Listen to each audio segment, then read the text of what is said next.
আসসালামু আলাইকুম রহমতুল্লাহ।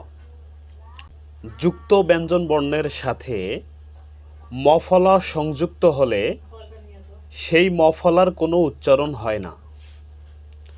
সহজভাবে বলতে গেলে যুক্ত ব্যঞ্জন বর্ণের সাথে যদি মফলা সংযুক্ত হয় তাহলে সেই মফলার কোনো উচ্চারণ হয় না। চলুন আমরা কিছু উদাহরণের মাধ্যমে সুন্দর করে জেনে নেই। সূক্ষ্ম, এখানে যুক্ত ক্ষয়ের সাথে মফলা যুক্ত হয়েছে। যুক্ত ক্ষয়ের সাথে মফলা সংযুক্ত হওয়ার কারণে এখানে মফলার কোনো উচ্চারণ হয়নি। মফলার কোনো উচ্চারণ হয়নি। লক্ষ্য, এখানেও যুক্ত ক্ষয়ের সাথে মফলা সংযুক্ত হয়েছে।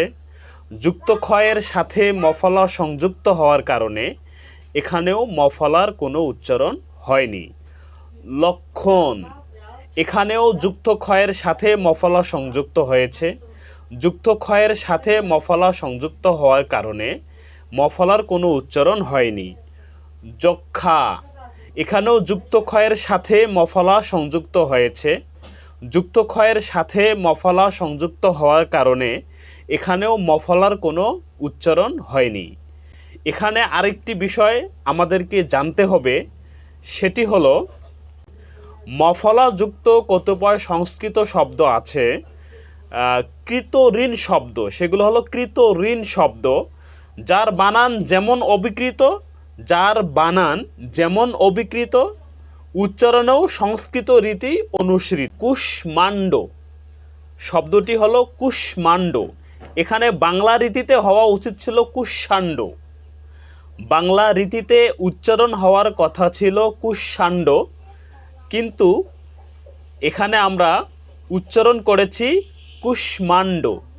কুষ্মাণ্ডতা, সুস্মিতা, কিন্তু বাংলা উচ্চারণ রীতিতে এর উচ্চারণ হওয়ার কথা ছিল সুস্মিতা, কিন্তু আমরা উচ্চারণ করেছি সুস্মিতা।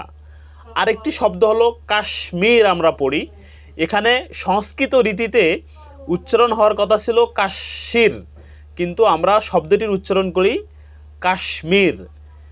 এর একটা কারণ হলো যে বাংলা ব্যবহৃত কিছু মফলাযুক্ত সংস্কৃত শব্দ, এই মফলাযুক্ত সংস্কৃত শব্দ হওয়ার কারণে বাংলা রীতিতে উচ্চারণের কোনো পরিবর্তন হয়নি।